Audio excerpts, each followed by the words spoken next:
महाराज जी, मेरा प्रश्न ये है कि काम के प्रति जो सुख बुद्धि है वो कैसे हम हटे। काम हमारा दुश्मन है, आपके मुखारविंद से सुना है। दुश्मन को दुश्मन ना मानना, ये भगवान मेरी कह रहे ज्ञानी ना नित्य बैरिणा, ये ज्ञानियों का नित्य दुश्मन है। फिर अज्ञानियों को तो परास्त किए ही है। काम जो हमारे अंदर कामना है, ये प्रतिपल हमको प्रेरित करते रहते हो। संसार के समस्त मनों में है, किसी एक मन की थोड़ी बात है। कोई ऐसा नहीं, कोई बोल रहा है, मान लो तुम बच्चे हो सतमार्ग के, तो तुम बोल रहे हो, नहीं तो कोई बोल नहीं रहा, लेकिन बहुत है। कोई ऐसा मन नहीं है जो भगवान से विमुख होकर काम विजयी हो। अगर कोई काम विजयी है तो भगवान के चरणों का जो चिंतन कर रहा है, नाम जप कर रहा है, और निरंतर निरंतर जहां राम तहां काम नहीं। काम कहां नहीं है? जहां राम तहां काम नहीं, और जहां काम नहीं राम वहां भगवान नहीं। जैसे सूर्य और अंधकार एक साथ नहीं रह सकता, ऐसे काम वेदना और भगवान की चिंतन वृत्ति एक साथ नहीं। जब भगवान का चिंतन जितना बढ़ाते चले जाओगे, उतना ही काम विजयी होगे। बिना भगवान के चिंतन के इस काम पर विजय नहीं प्राप्त की जा सकती। चाहे जितनी कसम खा लो, चाहे जितने नियम ले लो, जब समय आएगा तो तोड़ देगा। को आ मदांधो मदना तुरोवा। अंधों में अंधा कौन? बोले जो कामी पुरुष है, सबसे बड़ा अंधा। मदन आतुरोवा, जो काम से व्याकुल हो चुका है, वो कुछ नहीं देखता, वो मनमानी कर ही बैठेगा। उस समय रोकने के लिए एक ही उपाय है, हरि शरणम हरि शरणम हरि शरणम। भगवान का देखो, काम विजयी है सनक सनंदन सनातन सनत कुमार। क्यों? क्योंकि हर समय उनकी जिह्वा से निकलता रहता है हरि शरणम हरि शरणम हरि शरणम। आप देखो, अगर चरित्र सुनाओ ठाकुर श्री हरिदास जी का, नाम उच्च स्वर से उच्चारण करते थे। तो एक धनी आदमी जा रहा था वैश्या के साथ, तो कहा कि देखो ये तो नाम जप कर रहे हैं, नौ युवक और तेजस्वी स्वरूप हरिदास जी का। तो उन्होंने कहा हमारी जैसी का कभी पाला नहीं पड़ा होगा, इसलिए नाम जप कर रहे हैं।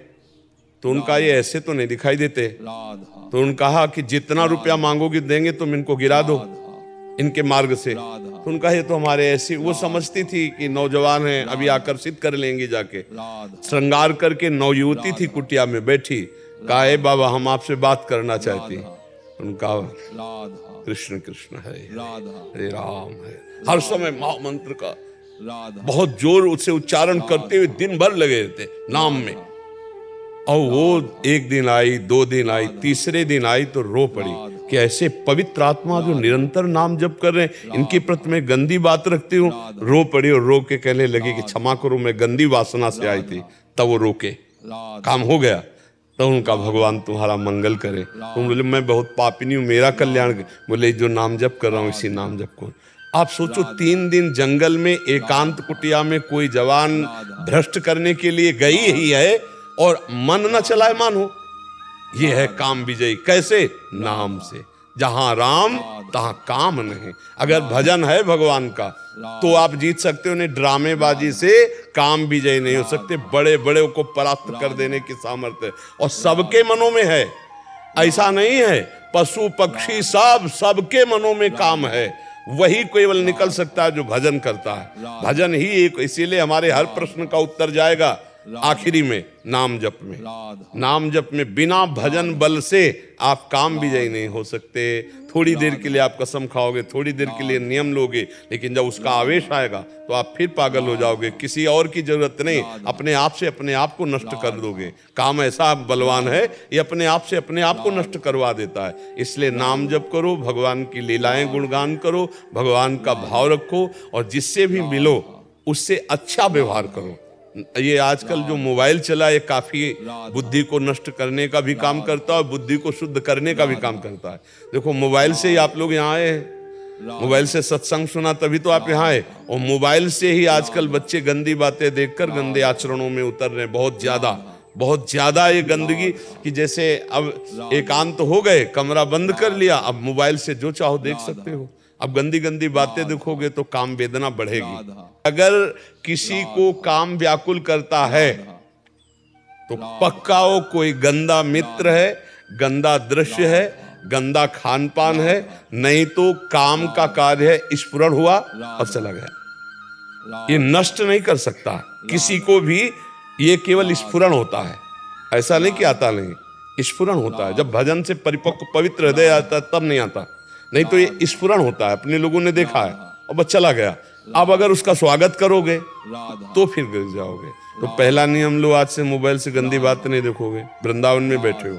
दूसरा नियम लो, अपने हाथ से कोई ऐसी क्रिया नहीं करोगे जो काम को बढ़ावा देने वाली हो, ठीक है। तीसरा, ऐसे मित्रों से नहीं मिलोगे जो आपको गंदी क्रियाओं के लिए, गंदी बातों के लिए, चाहे वो कोई भी हो, वो आपको प्रेरित करे। और नाम जप करो, फिर हमें मिलना तो बताना। भोजन पर पवित्र भोजन, संग पर पवित्र संग, विचार पवित्र, आचरण पवित्र, तो काम के लिए गुंजाइश ही नहीं रह जाती है। जब आप गंदा गंदा व्यवहार देखोगे, गंदी बातें करोगे, गंदा विचार रखोगे, तो गंद में फिर ये मलिन दोष आते हैं, काम क्रोध लोभ मोह मद मत्सर, ये आते हैं। इसलिए इसको सुधार करो। महाराज जी भोजन की तो पूरा सुधार है, बाहर का कहीं नहीं खाते हैं कोई भी। हाँ ठीक है, पर मतलब इसके प्रति जो सुख बुद्धि है वो हमें पछाड़। वो सुख बुद्धि निज सुख बिन मन होई कि फिरा, जब तक निज आत्म सुख नहीं मिलेगा तब तक ये परेशान करता। डरने की जरूरत नहीं, पहली बात तो गिड़गिड़ाने की जरूरत नहीं, डरने की जरूरत नहीं। यार हम इसी बात को तो पुष्ट करते, गिड़गिड़ाने की जरूरत क्या है। देखो भेड़िए की तरह आक्रमण ये उनके करते जो बच्चे जैसे होते हैं। भेड़िया सयाने आदमी से नहीं लड़ता है, वो बच्चों को उठा के ले जाता है। ऐसे ही विकार जो होते हैं ना, डरपोक को गिराते हैं। काम आया है, तुम स्वीकृति मत दो, क्या बिगाड़ लेगा तुम्हारे अंदर काम। हम कह रहे कोई भी विकार अंदर आया है, आप चुप हो, शांत हो, कोई क्रिया नहीं कर रहे हो, क्या बिगाड़ लेगा, थोड़ी देर बाद शांत हो जाएगा। भगवान कह रहे मात्रा स्पर्श शास्त्र कौनते शीतोष्ण सुख दुखदा आगमा पाइनो अनित्यास्तास्ति तिक्षस्व भारत। आगमा पाइनो आया है, चला जाएगा, टिकेगा थोड़ी, उसकी सामर्थ्य थोड़ी। हाँ आप टिकाओगे तो टिक जाएगा। अब गंदी फिल्में देखोगे, गंदी बातें करोगे, गंदी चेष्टाएं करोगे, टिक जाएगा। इसलिए इन बातों से बचो और नाम जप करो। डरो मत, एकदम ऐसे मत डरो कि जैसे तुम्हारी हालत हो रही। नाम जप करो और आज से जो नियम लिया उन नियमों